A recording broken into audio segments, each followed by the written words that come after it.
The first Little Big Planet was one of the most charming games available on PlayStation 3. The sequel is just around the corner, or may even be out now. I don't know when you watch this, but no. And this Little Big Planet 2 promises to be bigger, better, more creative, and other superlatives. True. Yeah.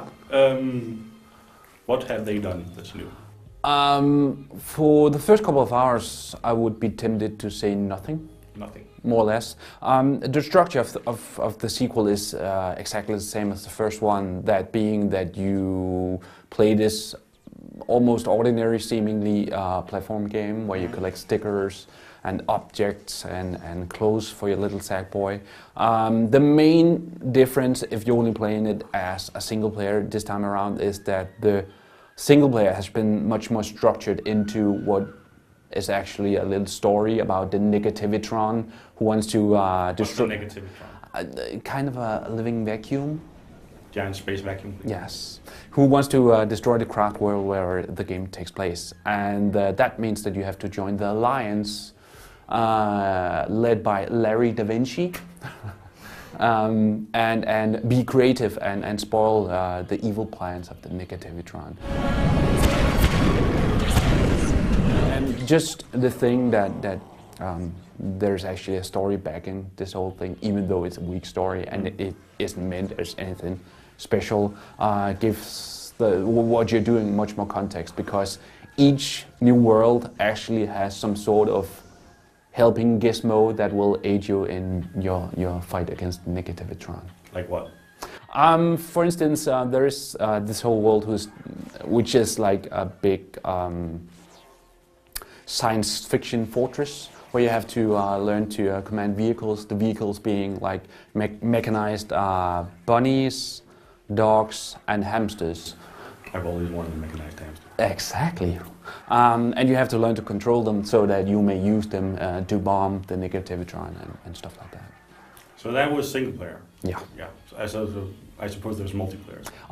There is a tiny bit of multiplayer, yes. The option, of course, is again to create your own stuff in Little Big Planet 2, and this is truly where the sequel excels, particular compared to the first one.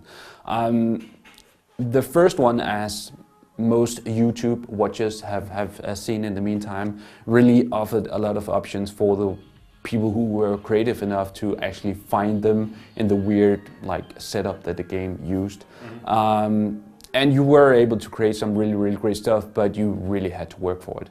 In the sequel, they have used or given you some new tools that makes more of the complex options much easier, so that you're actually able to actually create the games that you imagined before, but which were locked away for only the most experienced users before. So the tools are better?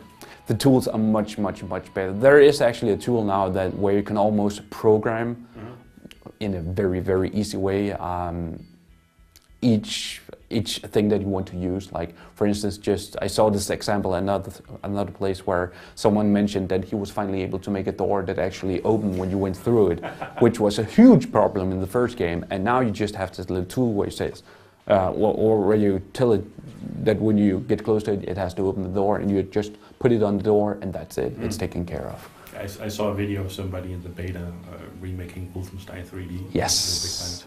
Yeah, and it's not horrible, but you can do it. It has to be said that the single player missions clearly acts as ways to show you how you're actually able to exploit all the tools, and the options are far more wide-reaching in the sequel than they were in the first game. You're actually able to make kind of a decent shoot 'em up this time around, Space Invaders clone, a racing game, and all these options are displayed to you in the single player game. And that being said, though, I'm still just really waiting to see what other people are able to just expand upon these ideas. Is there any tutorial to teach you how to use the creative? That's actually one of the things that I was missing. There is tutorials that you can actually choose at your own pace that goes into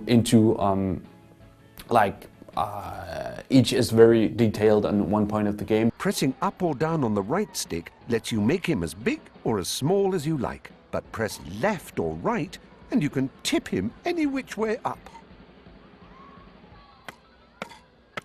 Is that how you treat all your friends?